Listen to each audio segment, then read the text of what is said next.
All right. Welcome, everybody. We are in December. The last month of 22. Not sure where it went, but we are here. And if you're like some of us, or at least me, it is absolutely busy, not only with life, but with work. So thank you for joining Erika and I today. All right, today Erika's going to be talking about how to communicate with your leadership to reach your goals. So some expectations and call it ground rules for the day. If you haven't been on one of our webinars, be active, participate. We're a pretty small group. So if you have questions, feel free to do that. Erika and I would love to see your shining face if you are up for it. Let's see, no stupid questions. That is the obvious, but I always state it. In this case, because of our topic, if there are questions you want to ask, but don't want to ask in the chat or have me ask, feel free to send a direct message to Erika or myself, and we can ask those on your behalf. If you don't want to ask or put it out to the whole group. Recordings will be sent out today or tomorrow. We also did a little bit of icebreaker, but if also in the chat, if you could introduce yourself, your name, your role, and your favorite, let's see, holiday tradition. I'll start with my holiday tradition while you're putting that in the chat. It's a new one, or newer, I should say, that I've only done since I've been married, and not even that, since we've had kids. So like 10 years or so, 12 years, but it's going to the mountains to cut down our Christmas tree. We go to a national forest that asks us to help thin their forest and prevent forest fires. And so every year, the last probably 7, yes, how old is my youngest? 8. Last 8 years, we have been doing that and getting a very tall Charlie Brown Christmas tree every year in our house. So yes, that is our holiday tradition. Erika, do you got one? So I host at my house this year. So you're going to learn a little bit more about me, but I'm a professional auntie, so I do not have children. So now we're all adults.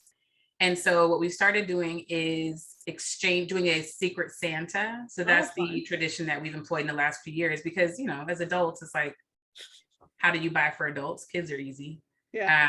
So yeah, we do a secret Santa, which has been really fun, because then you have to figure out who got it for you. So yes, that is awesome. We've also done the white elephant as a family, which is actually super fun as well. So I've never heard of Dirty Santa. Have you guys heard of that? No, I haven't.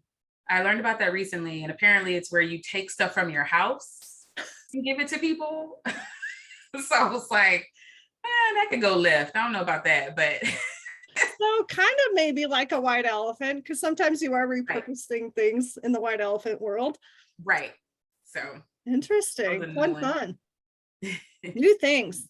All right. So for those who don't know me, my name is Angie Wolf. Bring about 20 years of experience with your large Fortune 500 companies in the AE space or AEC space. All in business development marketing, helping win tens of billions of dollars of new work through proposals.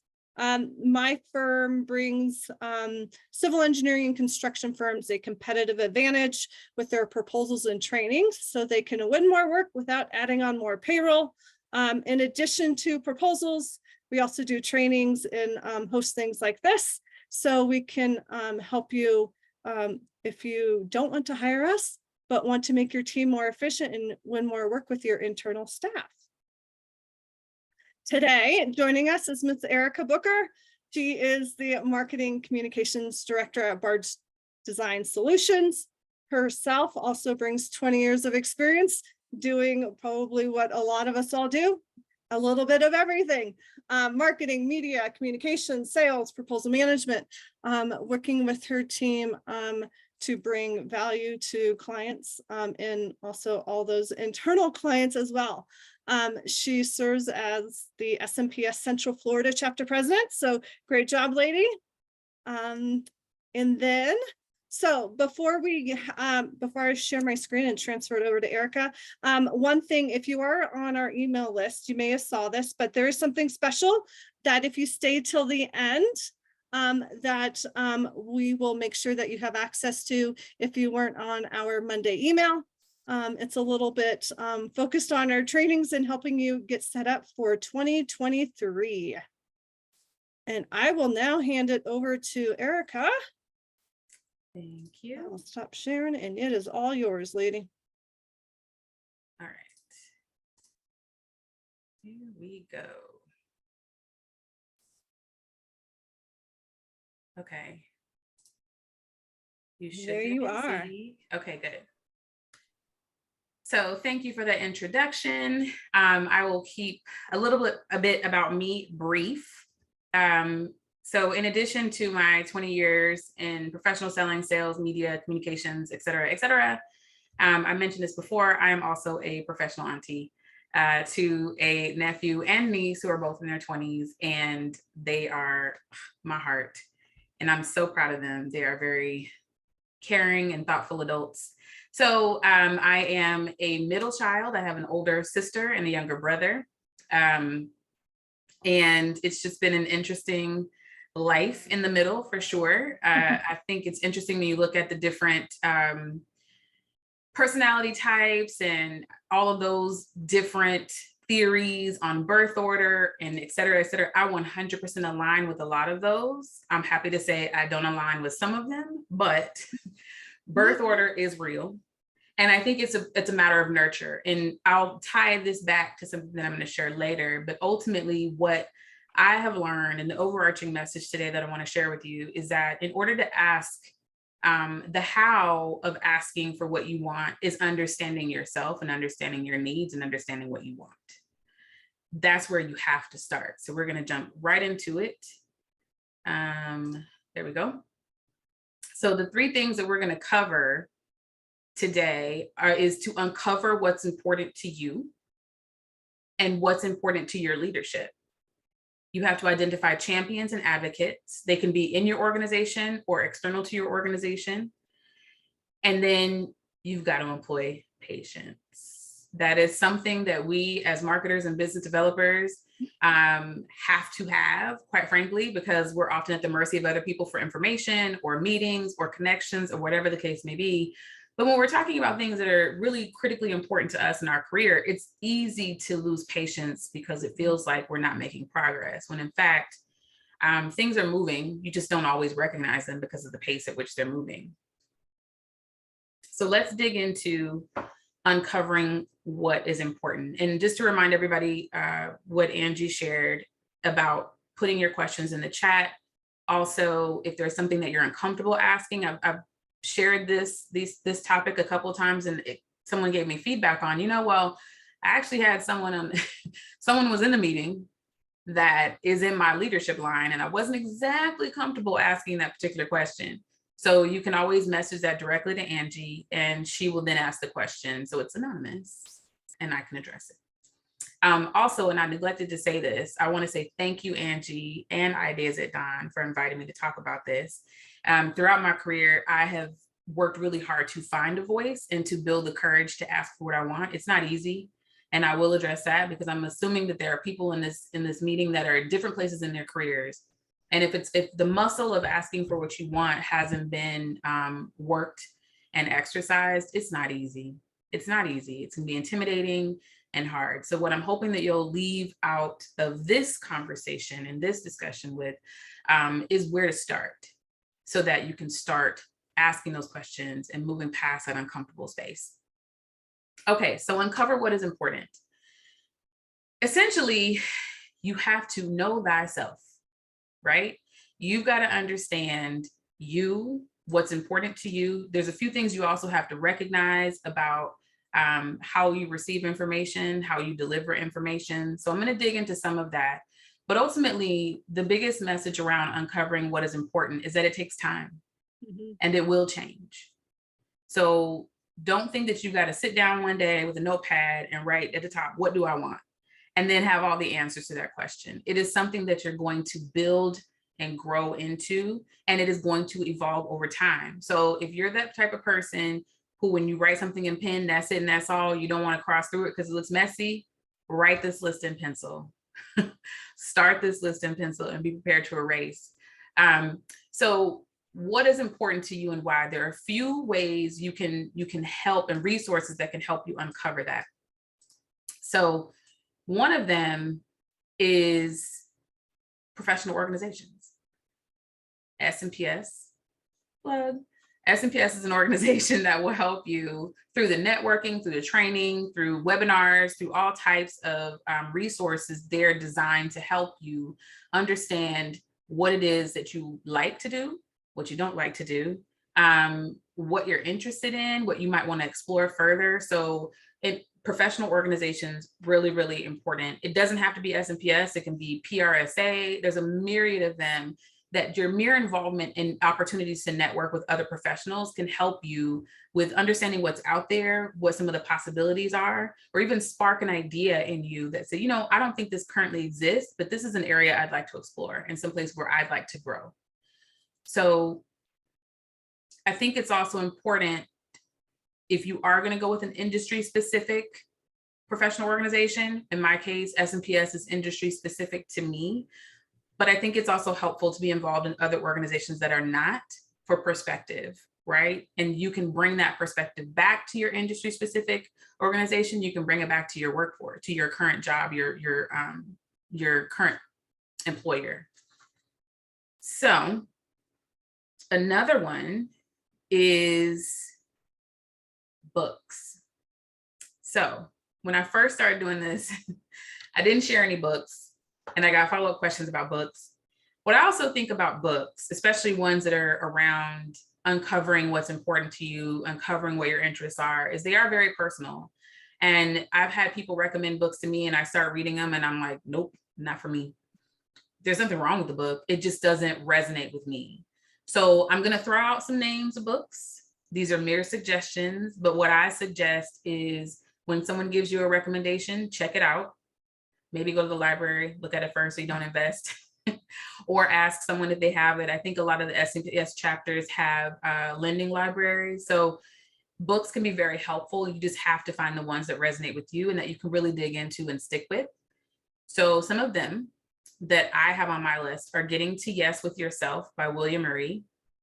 What Color is My Parachute? I know it's one of those ones that has become sort of cliche because everybody talks about it, but it's actually very, very helpful in terms of tips, tricks, ideas, concepts.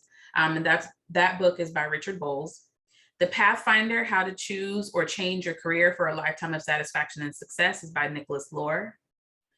The First 90 Days is by Michael Watkins. It's on my shelf right there.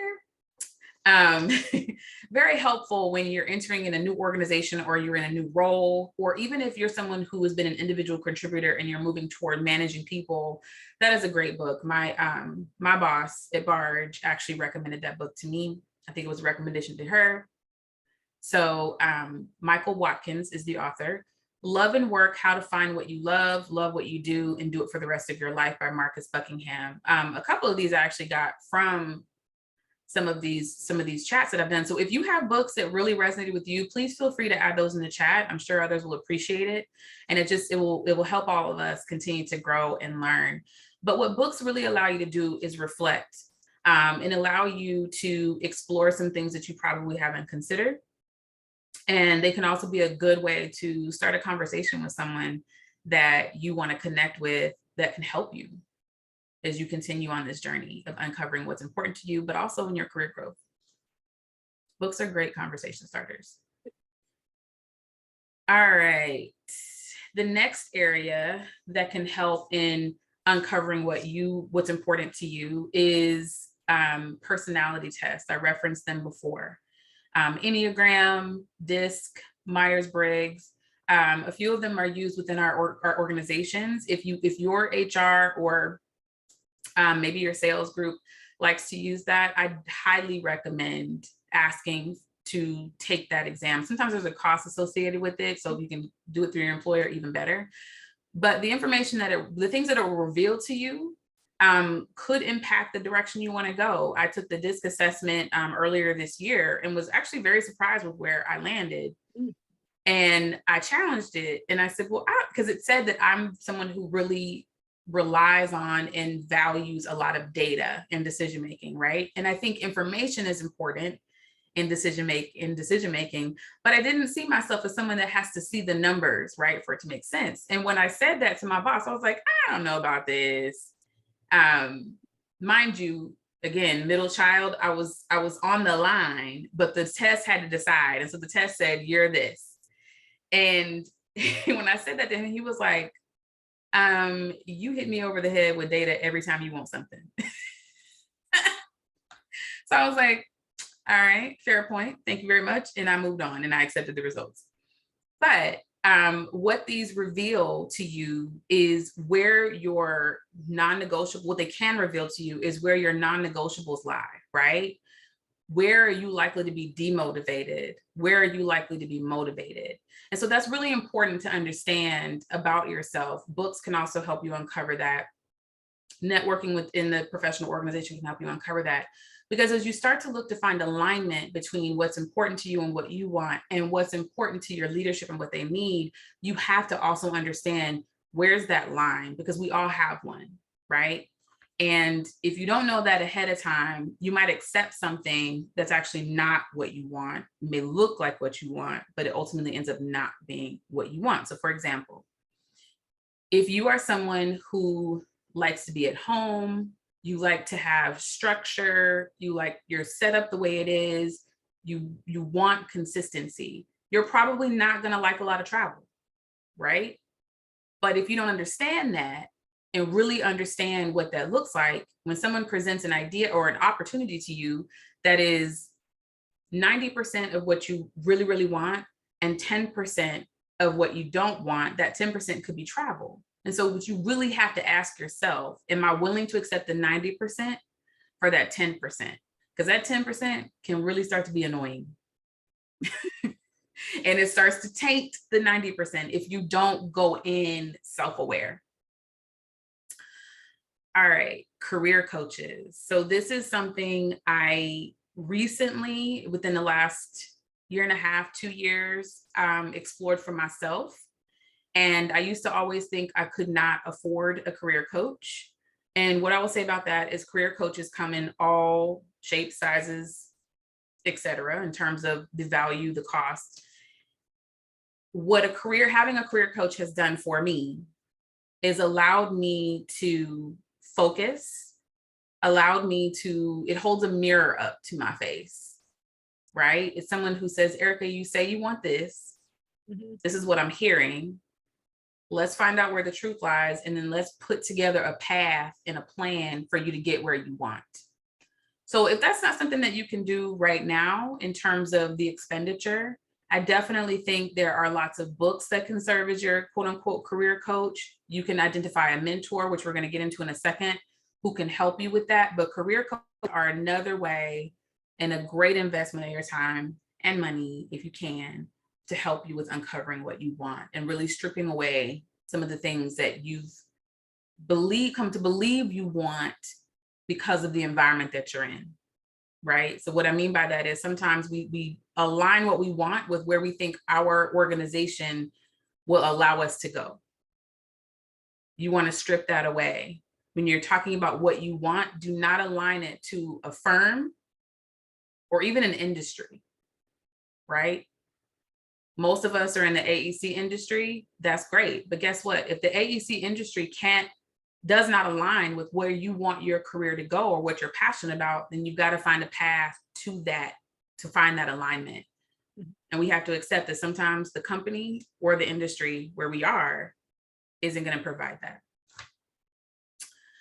So the next step is identifying what's important to your leadership. Now, this one, depending on where you are in your career, depending on your personality, can be very difficult because it really does mean you have to talk to people.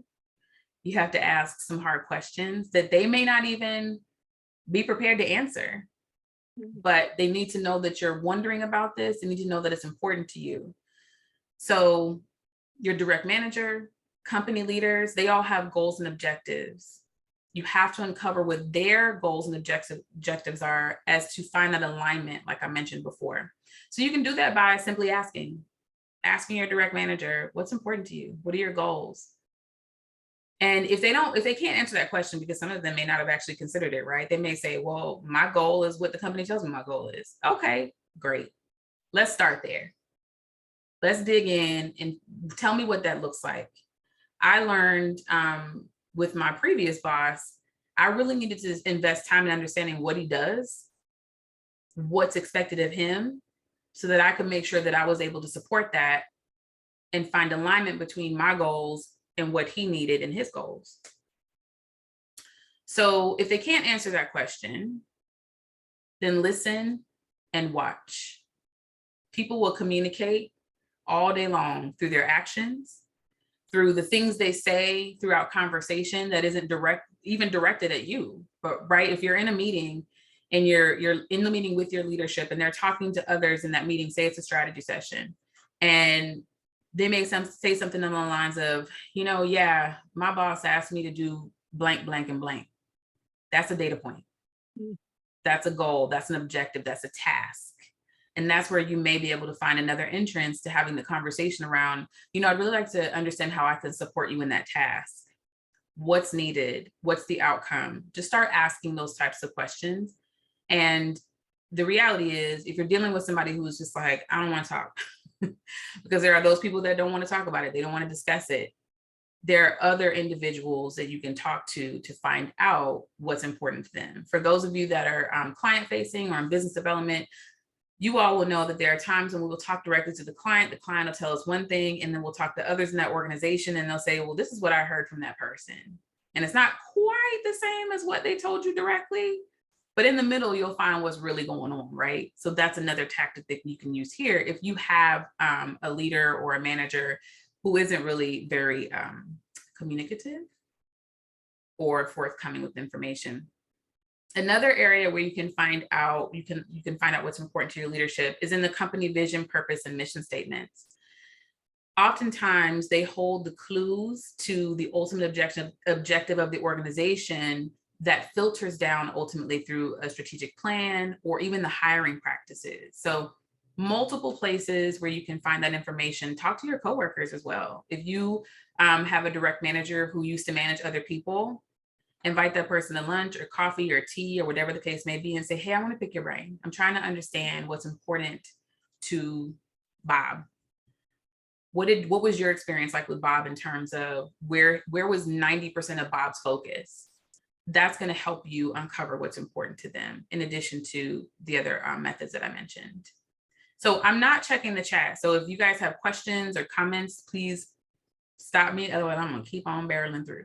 You are good, Erika. Okay. All right. So next, we're going to talk about, before I move on, sorry.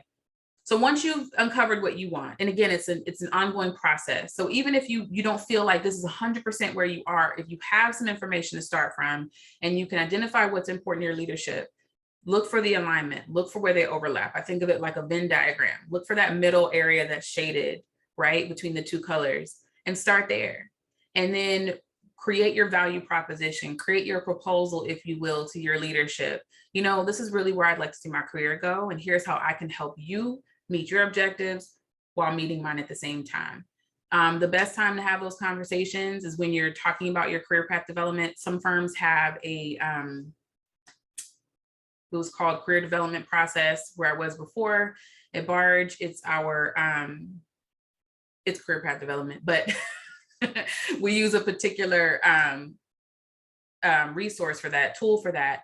But ultimately, that's the best time to have that conversation, especially if there's dedicated time with your leadership about that, because that's when they're going to be most focused on it. Mm-hmm. What I think tends to happen is we get excited about something or we get angsty about something, and we approach our leadership about our careers when they've got 78 things going on. And so we don't get their full and undivided attention.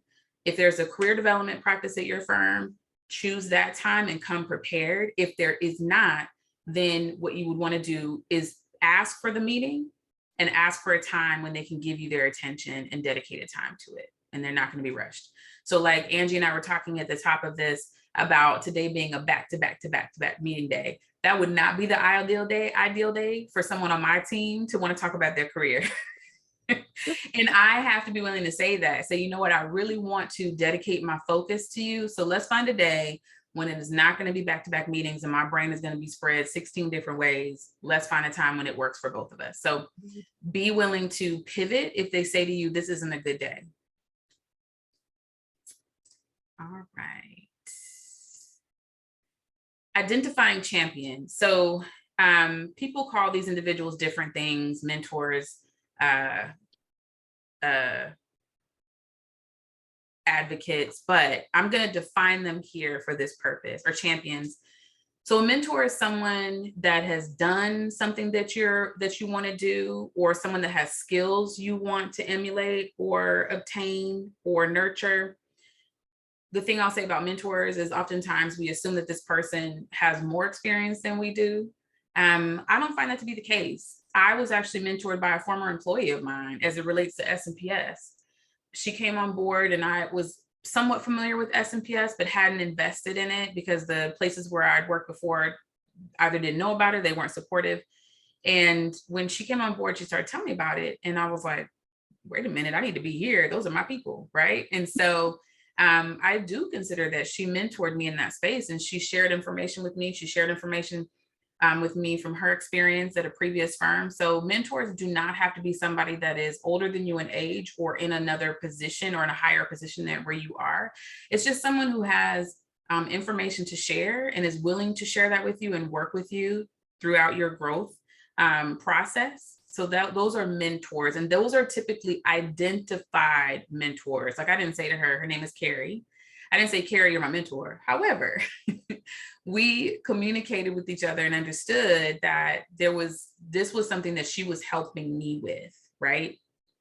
So with advocates are people that you may not know about. These are people who will talk about you in rooms that you don't yet walk into. So I'll give you an example of what that could look like. When at my previous firm, I was asked to participate in an all officers meeting. And that is where they bring all of the officers in the company, the associate VPs, et cetera, into a space. And it's like a conference environment. And I said, okay, I think it was like a Thursday. I got a call, or maybe it was a Tuesday. No, it was a Thursday. Got a call. Actually, it was a Friday because I remember the panic. It was a Friday, and I got a phone call saying, hey, would you like to participate in this? And I was like, sure. What do you want me to talk about? And it was to talk about onboarding new employees. And I said, okay. So they said, great. We need you in Texas on Tuesday. What? So note to everyone on this call, when somebody asks you to participate, ask more questions. So I had agreed, and then got myself together and got my behind to Texas on Tuesday. And when I got there were others who were going to be on panels for this event. And I saw a person who was higher up in the organization, and I'd worked with her a couple of times on some initiatives. My team had supported some initiatives. And so I went over to say hi to her. It's not someone that I got to see on a regular basis or even interact with on a regular basis. But as I mentioned, we talked a couple of times and we'd supported some initiatives. Random stuff, didn't think about it, right? So I was talking to her and I said, hey, how you doing? And she greeted me and I said, this is so wild. I was like, I just got a call on Friday to be here. I have no idea, because the person that asked me to attend and to participate said, your name was given to me. You were recommended to me. And so I said, I don't even know who recommended me. And she looked at me and she said, I did. And I blinked. What? And she said, I did. And she was an advocate that I didn't know about. Her employee was someone that I worked with on a regular basis on the division management team. That employee was impressed with what I was doing with my team and what my team we were creating for onboarding and supporting new employees. And she communicated that to her leadership, and that created an advocate for me. It was definitely a humbling experience. And it was also one of those things where I was like, ooh, so people really are watching and paying attention. So the message here is there are people that are paying attention to what you're doing that you don't even know about. And so you don't necessarily get to decide who your advocates are, but when you know who they are, make sure you connect with them. Also, the biggest message here is conduct yourself in a way that allows people to advocate for you, right? It wasn't just that I was doing some things that she was impressed with. It was that she felt like she could advocate for me and I wasn't going to embarrass her later, right? Like, I think about when I was growing up and my mother would be like, we're going in this store, do not embarrass me. There were a multitude of things we could do as kids, but for whatever reason, embarrassing my mother was like, that was it. Like, you are no good for the world at that point because you embarrassed me. So I always try to think about that when I'm moving throughout any space, is that conducting myself in a way that makes it easy for people to advocate for me when I'm not in the room, because they know consistently what people are going to get from me. Mm-hmm. All right. Any questions about that? And by the way, mentor, champions, those phrases could be interchangeable. Same thing with advocate. Advocate can be interchangeable with champions, but just for the purpose of this conversation, I like to describe the two as mentor and advocate. Mm-hmm. Take a moment and make a list of the people that you would identify as mentors in your life. And if they don't know they're your mentor, let them know, right? It's good to know. It's good for people for you to understand the impact, right? And for them to understand the impact. Also, think about your advocates, people that you know have spoken up for you in rooms that you're not in. Make note of those individuals too. Take a moment to thank them. And last, patience. It is probably, believe it or not, the hardest to do of all the things that I've talked about so far. But the main messages are here is don't give up. Like I said earlier, when it feels like nothing's changing and nothing's moving, it is. It's just at a pace that we can't feel. And just like the earth is moving. We don't actually feel it. If we did, that would be a problem. But we don't, for a reason. So don't give up. And change is constant. And what I mean by that is, let's say that you have a leader in your organization that isn't receptive to communicating, isn't supportive of your goals. Mm-hmm. It doesn't necessarily mean that you can't be successful at that firm, because maybe that person's not going to be your boss in a year or two. Or maybe there's another opportunity within that firm that you can move into where that boss is no longer an issue. So remember that change is constant and don't give up. Continue to gather information. So let's say you do all the things and you have the conversation with your leadership and they say, that's great, but not now. All right. One choice you can make is to continue gathering information and refining refining your likes, wants, needs, and even your approach. So there's another thing you can do while practicing patience. Re-examine and redefine. I mentioned earlier that what's important to you and what you want can and will change. I would argue does change depending on where you are in your life. And so it's important to go back and re-examine that so that when the moment comes for you to communicate it, you're ready, right? You're not working from an old script. And then this is something that I added after the first time I did this, because you can do all of the things. You can know all of the things, but sometimes it is not possible to find alignment where you are. And so that's where you got to know when to hold them and know when to fold them comes in. And if any of you are Kenny Rogers fans, then you will absolutely recognize that phrase. If you're not, Kenny Rogers. Listen to the song, right? Yes, absolutely. Absolutely. It's a reference to poker, but it's apropos nevertheless.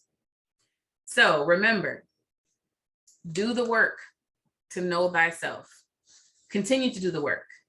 You start it, you never stop it.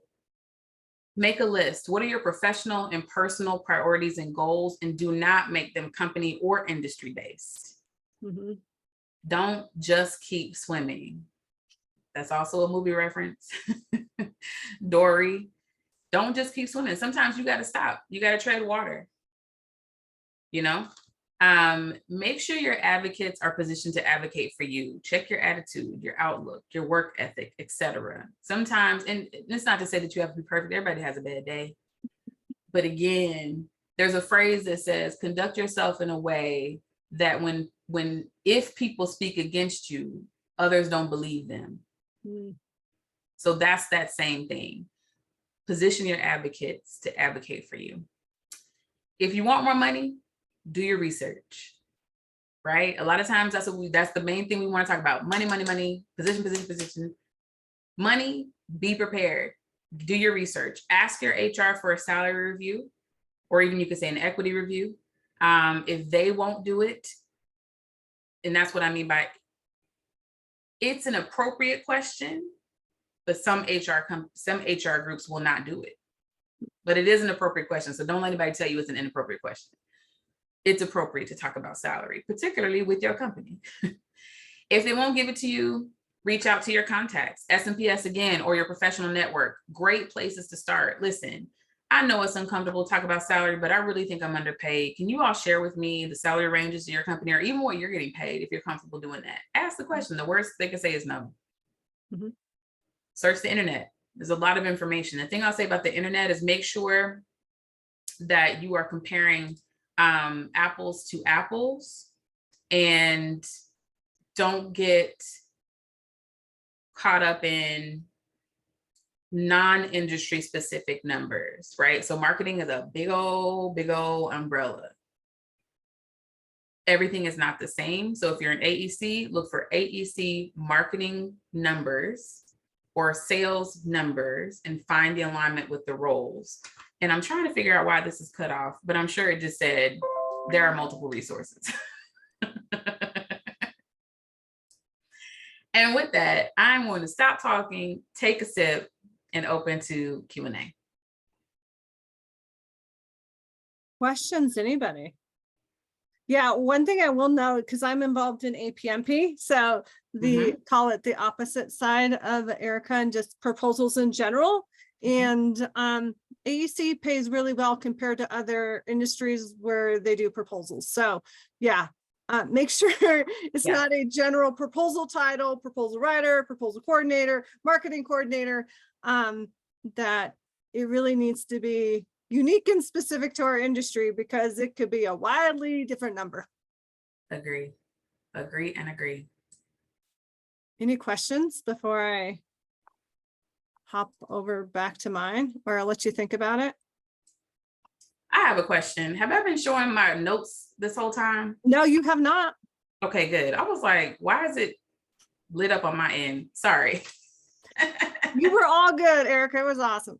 Okay, thank you. I was like, these 4 people are sitting here looking at this little itty bitty screen of the slides. Okay, well, let me share my screen again, and then that'll give you some time if you have any questions for Erika or myself.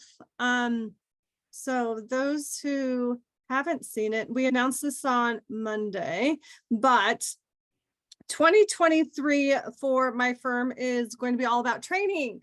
So training all of you, your teams and others on everything related to proposals. And one of the trainings that, which I don't think I told you about it, Erika, the deal, but making sure that your team has what it takes to succeed. And this is not only from you, but also your team.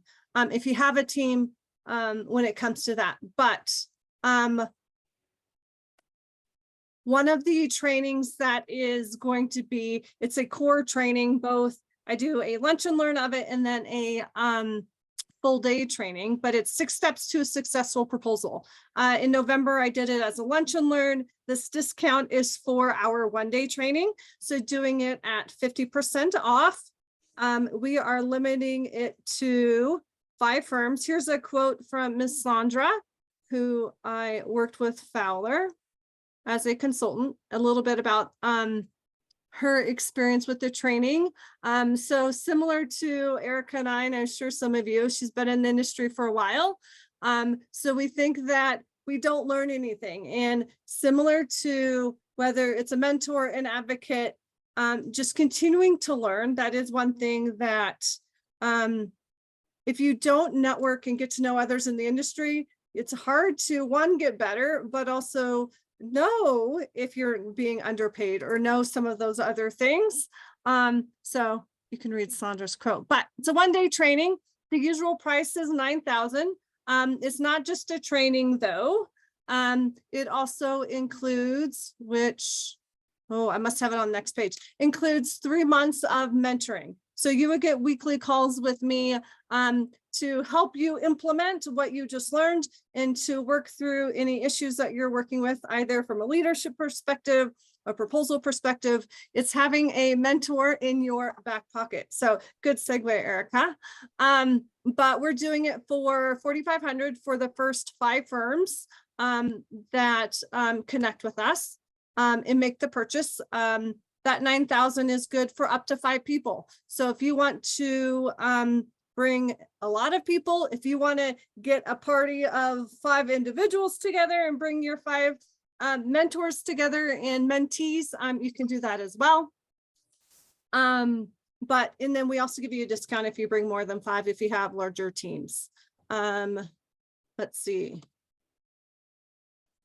So if you are ready to start 2023 off strong and winning more work, let's see what else. It goes through 6 steps of the proposal process, from strategy through closeout, and everything in a fire hose day of what is important. And it is specific and unique to engineering and construction, and not like a Shipley training where you learn about proposals overall. So it is unique and specific to our industry.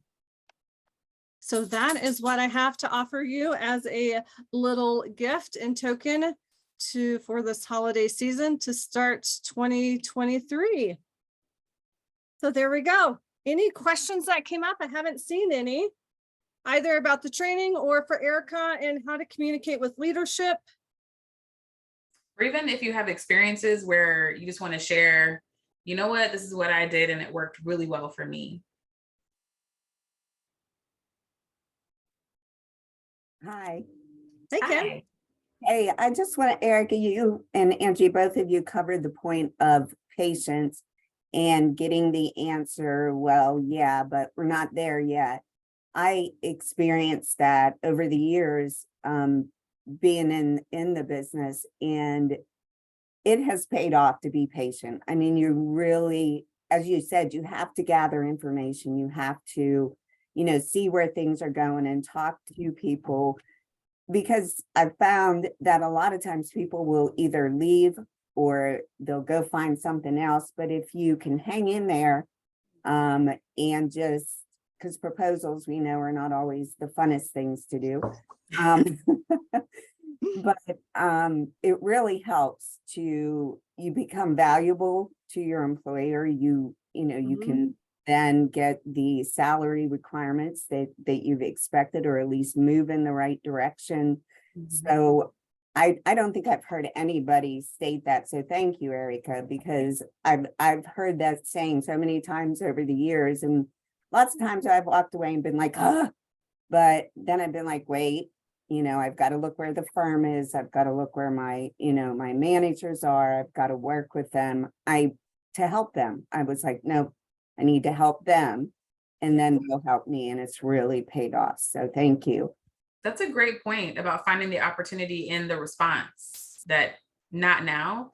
So then there's opportunity to say, okay, like you said, how can I help them? And I think also, if it's a toxic environment, that's something different altogether, right? But you make a really good point about, we're ready to do something else, but maybe the company isn't ready yet. So understanding that. And then the other question you can ask in that, when you get that response, is there anything specific in terms of my professional development that you think I can work on to prepare myself, right? So that's also an opportunity to say, okay, you're saying not now. Is there also stuff that I need to do? So then when the time comes, it's a no-brainer that I'm the person that needs to step into that space. So that's really great. Thank you. Exactly. Yeah, one thing I'll add to that, it's which I have experienced, and I won't name at what point in my career, but was that it was, you had to earn it and you had to prove it. Like, be in this role, you're not going to get the title, you won't get the pay increase and all of these things, but you have to prove that you can do it. And that has never worked for me on eventually getting it. Right. Because of that mentality of having to prove that I could do it when I already was doing it, and what, you know, all of those things that go around it. So and so just make sure you value yourself and really understand what you're worth, and don't let people take advantage of you. And Yeah. because it's easy for them to do it, especially if you're already there and you're like, yeah, I'll do it, right? I'll prove myself I can do this and lead a team of 5.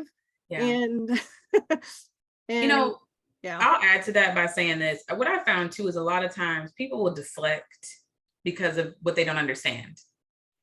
So a lot of times in my experience, when people say, well, you've got to prove it, I consider the source. If this is someone who doesn't know what I do, who doesn't understand what I do, or has never done what I've done, then 9 times out of 10 is they don't know what to expect. So when you say I need to prove that I can do it, I am doing it. So can we talk a little bit more about what it is you're expecting to see?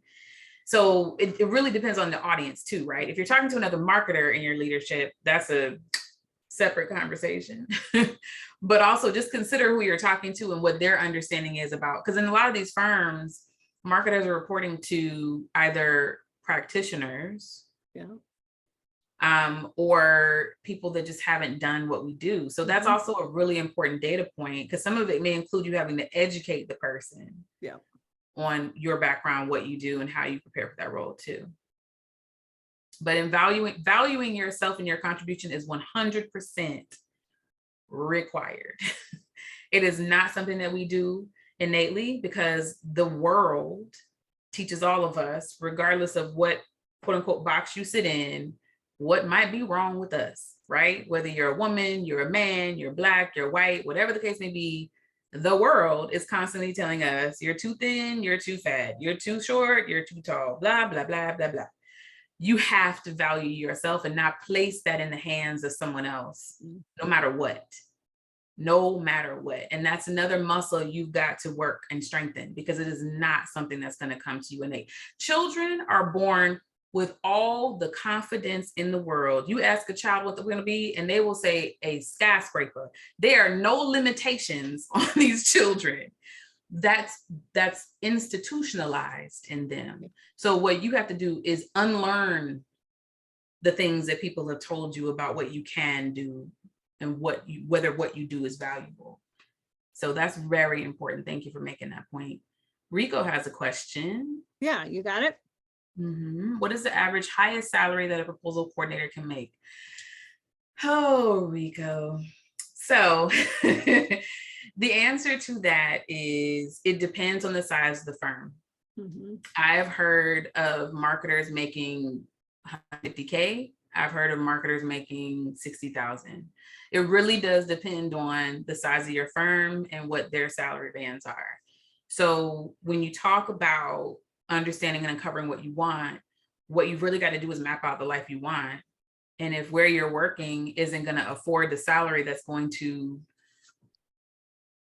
pay for that lifestyle, then you've got to figure out what's my path to getting into those spaces where the salaries are higher and what's required in those roles. Because this is what I always told my employees when we would promote them. I'd be like, congratulations, you are promoted.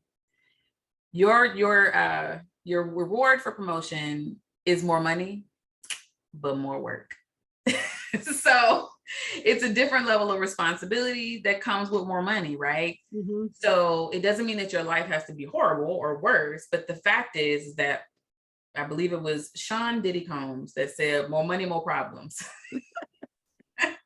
So there is a different level of expectation the more money that you make. But I would say research firms, the larger firms tend to be able to pay more. The smaller firms have limitations on it from a budget standpoint. But like I said, I've seen everything from 60 to 150K. A lot of that's dependent on, your region, where you live and where you work, how many years of experience you have. So if you're curious about your specific area, I believe SNPS has a survey, a salary survey that can be very helpful. Now, what I will say about that salary survey is it does tend to gear towards smaller firms in terms of salaries. Would you agree with that, Angie? Yeah. But it could be a really good starting place, depending on where you are. So you said, that is great. So what Rico said is that I spoke earlier about finding ways to provide value for your company, and that he created personal projects based on, I said he, I apologize if it's not he, forgive me. But Rico created personal projects based on what their marketing department needs, such as photo management, CRM improvements, etc. But the team doesn't seem to care or appreciate. The question is, how do I make people notice my efforts? You can't. You can't. You continue to do the work that you do and know that it is valuable, whether they find it valuable or not. They may not find it valuable, but someone will. And so that goes back to when I was saying, you know, don't give up. Change is constant. Continue to refine your process. And I promise you that there will be an environment where those skills that you've created will be valuable. An example of that is I was working someplace and I was very frustrated. It was a company culture thing. And I likened it to trying to ice skate uphill. I was like, all of this, I'm working so hard and I'm doing all this stuff and it's not being received the way that, you know, I'd hoped. And it was like, what is going on? And it was just a constant battle. And it was demoralizing at times. And I finally had an opportunity to talk to another firm. And when I got in that interview, my eventual marketing manager or director asked me questions that I was able to give specific and real world examples from where I was. All of that stuff I was going through prepared me to be able to address the needs of the next firm that I interviewed with. And it was one of those things where I had goosebumps because I was like, wait a minute. Like the first question she asked me, I was like, oh, okay, well, actually, I do have that experience. Let me tell you about this and how it happened and da-da-da-da-da. And then the next thing she asked me, and I was like, well, yes, I can give you an example of that. And it was just to the point where I was like, okay, I get it. I get it now. So I'm saying all that to say that I have been in that position and I too was frustrated thinking that people didn't receive it and people didn't value it. I will also say that, hi, Rico. I will also say that that same environment is now and still using the things that I put in place after I left. Sometimes it's a timing thing. So don't give up. I know it can be hard. I know it can be demoralizing. Whether they value it or appreciate it, take stock in what you've created and know that somebody will. Keep networking, talking to people about what you're doing, because I'm sure somebody's gonna be like, wait a minute, you did what? We were just saying the other day, we need that. Let's talk. And things can change. Your leadership might come back and say, you know, we looked at what you did. We do need this and we're ready to receive it.